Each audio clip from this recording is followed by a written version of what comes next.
नमस्कार बच्चों, आप सभी का स्वागत है आपके अपने चैनल हिंदी बोर्ड पर। आज हम इस वीडियो में पढ़ेंगे क्लास 7th की सिलेबस में शामिल लेसन नंबर 2 और हमारे पाठ का नाम है दादी माँ। दादी माँ पाठ एक कहानी है जिसके लेखक हैं शिव प्रसाद सिंह। इस वीडियो में आप पढ़ेंगे इस पाठ के ऑब्जेक्टिव क्वेश्चंस और साथ में टेक्स्ट बुक के प्रश्नोत्तर। तो चलिए शुरू करते हैं हमारा ये वीडियो। सबसे पहले हम जानेंगे लेखक परिचय थोड़ा सा। डॉक्टर शिव प्रसाद सिंह का जन्म 19 अगस्त 1928 को बनारस के जलालपुर गांव में एक जमींदार परिवार में हुआ था। वे प्राय अपने बाबा के जमींदारी वैभव की चर्चा किया करते, लेकिन उस वातावरण से असंपृक्त बिल्कुल पृथक संस्कारों में उनका विकास हुआ। उनके विकास में उनकी दादी माँ, पिता और माँ का विशेष योगदान रहा। इस बात की चर्चा वे प्राय करते थे। दादी माँ की अक्षुण स्मृति अंत तक उन्हें रही और यह उसी का प्रभाव था कि उनकी पहली कहानी भी दादी माँ थी, जिससे हिंदी कहानी का नया आयाम मिला। अब देखिए, इसमें बताया है कि वो अपने दादी माँ के स्नेह से, उनके प्रेम से प्रभावित थे और इसीलिए लेखन की जब शुरुआत की तो सबसे पहले उनकी कहानी दादी माँ थी। तो दादी माँ कहानी इनकी पहली कहानी थी। अब हम बहुविकल्पीय प्रश्न यहाँ पर जानेंगे। तो सबसे पहला हमारा प्रश्न है, दादी माँ पाठ के लेखक का नाम बताइए। तो हमने अभी पढ़ा शिव प्रसाद सिंह। अगला प्रश्न है, लेखक के दोस्त उसे क्या कहकर चिढ़ाते थे?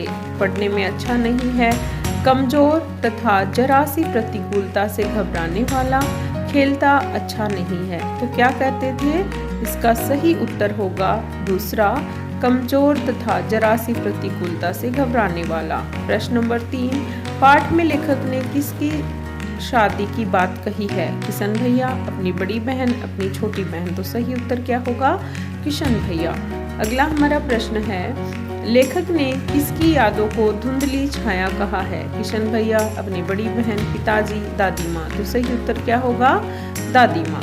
अगला प्रश्न, लेखक ने किस महीने में गांव के तालाबों में पानी भरने की बात कही है? आषाढ़, चैत्र, क्वार। तो सही उत्तर क्या होगा? क्वार का महीना। अगला हमारा प्रश्न है, लेखक को हल्की बीमारी क्यों अच्छी लगती थी? नींबू और साबू खाने को मिलता ताकि उन्हें घर का काम न करना पड़े, उन्हें पढ़ना ना पड़े। तो सही उत्तर क्या होगा? नींबू और साबू खाने को मिलता। अगला प्रश्न है, लेखक जब बीमार हो जाते थे तब उनका ध्यान कौन रखता था? लेखक के पिता, नर्स, दादी माँ। तो सही उत्तर क्या होगा यहाँ पर? दादी माँ। अगला हमारा प्रश्न है, दादी माँ को गवई गांव की डैश किस्म की दवाओं के नाम याद थे? 10, 70, 50। तो क्या उत्तर होगा सही? इसमें बताया गया है दादी माँ को गवई गांव की 50 किस्म की दवाइयों के नाम याद थे। तो सही उत्तर होगा 50। अगला प्रश्न है, दादी माँ ने लेखक के पिता को संदूक से निकाल कर क्या दिया? रुपए, चांदी के बर्तन या दादाजी का दिया हुआ सोने का कंगन। तो सही उत्तर क्या होगा? दादाजी का दिया हुआ सोने का कंगन निकाल के दिया जब उनके पिता की आर्थिक स्थिति अच्छी नहीं थी। अगला प्रश्न, लेखक के हाथ में किसका पत्र था? जब लेखक हॉस्टल में हैं और उनको लेटर आया तो किसका लेटर उनके पास आया था? पिताजी का, किशन भैया का, लेखक के मित्र का। तो सही उत्तर क्या है? किशन भैया का। पत्र में क्या लिखा था? जो पत्र आया था उसमें क्या लिखा था? घर में सब ठीक है, दादी माँ बीमार है या दादी माँ नहीं रही। तो इसमें हमें पाठ के अंत में बताया गया कि उनको सूचना मिली दादी माँ नहीं रही। तो ये थे हमारे ऑब्जेक्टिव क्वेश्चन। अब है प्रश्न अभ्यास जो टेक्स्ट बुक के हैं, तो जल्दी से हम वो भी पढ़ लेते हैं। पहला प्रश्न है, इसमें कहानी से लेखक को अपनी दादी माँ की याद के साथ साथ बचपन की और किन किन बातों की याद आ जाती है? तो देखिए, इसमें उत्तर है, लेखक को अपनी दादी माँ की याद के साथ साथ बचपन की निम्नलिखित बातें याद आती हैं। पहला, उसको याद आता है अपने गांव के झाग भरे जलाशयों में नहाना। दूसरा, मौसम के अनुसार फल और खाना खाने को मिलता था, ये भी याद आता है। तीसरा, बीमार होने पर दादी माँ ध्यान रखती थी तथा नींबू व साबू खाने को मिलता था। और किशन भैया की शादी वाले दिन भी उन्हें याद आते हैं। अगला प्रश्न है, दादा की मृत्यु के बाद लेखक के घर की आर्थिक स्थिति खराब क्यों हो गई? जो दादा की मृत्यु के बाद लेखक की जो घर की आर्थिक इकोनॉमिक जो कंडीशन थी वो खराब क्यों हो गई, ये प्रश्न में पूछा गया। तो पाठ में हमें बताया गया कि दादा की मृत्यु के बाद लेखक के घर की आर्थिक स्थिति खराब हो गई क्योंकि दादी माँ के मना करने पर भी लेखक के पिता ने दादाजी के श्राद्ध में अतुल्य संपत्ति वे की जो उधार ली गई थी।